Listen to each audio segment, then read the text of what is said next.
ఈ వీడియో ఆ జడ్జి గారి దగ్గర ఉండే ఒక లాయర్కి, ఆ లాయర్కి నేను కూడా తెలుసు. ఒక్కసారి చూసింది, ఒక్కసారి చూసింది ఆమెకి ఈ వీడియో. మేడం, నేను అంతకుముందు మిమ్మల్ని మేడము అని చాలా గౌరవంగా సంబోధించాను. ఇప్పుడు నేను ఆ రోజు మిమ్మల్ని నేను మీ కూతురు లాంటి దాన్ని అంటే మీరేమన్నారండి? నాకు ఇంత ఏజ్ కూతురు లేదు అన్నారు. నా హస్బెండ్కి నాకు ఏజ్ డిఫరెన్స్ ఏముందండి?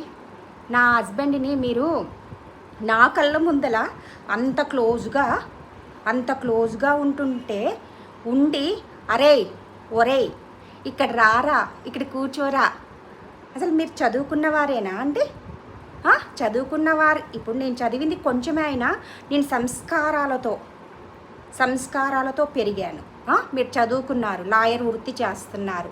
ఒక ముఖం తెలియని వాడిని జస్ట్ వన్ డే పరిచయం అని మీరే చెప్పారు నాకు. ఆ రోజు నేను కలిసినప్పుడు వన్ డే పరిచయం అని మీరే చెప్పారు. లాయర్ గారు, మిమ్మల్నే చెప్తున్నాను, వన్ డే పరిచయం అని మీరే చెప్పారు.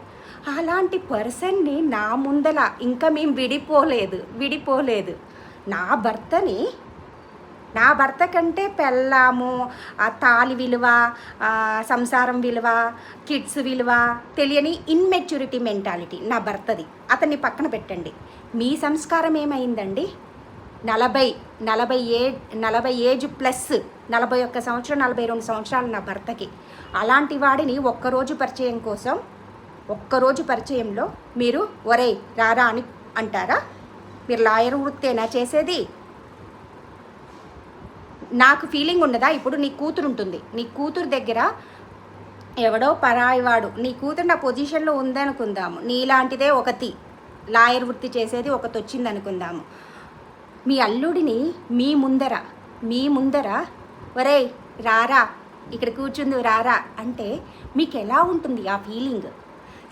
చదువు మనకి సంస్కారం నేర్పాలి, కానీ ఈ రోజుల్లో చదువుకున్న వాళ్ళే సంస్కారాన్ని దిగజార్చుకొని వాళ్ళ బిహేవియర్ని చూపిస్తున్నారు. సో అందుకోసమే మన చదువు మనకి సంస్కారం నేర్పాలి. మనిషిలో మంచి బుద్ధులు ఉండాలి, ఎవరితో ఎలా బిహేవ్ చేయాలి అన్న సంస్కారాన్ని అలవాటు చేసుకోండి. నాలాంటి బిడ్డలు మీకు ఉన్నారని మీ ఇంట్లో ఇది చూశాను. లాయర్లు చాలామంది మంచి వాళ్ళు ఉంటారు, వాళ్ళు విడిపోతున్న వాళ్ళను కూడా కలపాలని చూస్తారు. కొందరు లాయర్లు ఎంత నీచాతిగా ఉంటారంటే పచ్చని జంటల్ని కూడా విడదీస్తారు. ఆ పాపం ఊరికే పోదు, మీ అకౌంట్లో ఉండి మీ ఇంట్లో ఉండే సంసారాలని భగవంతుడు చూస్తుంటాడు కాబట్టి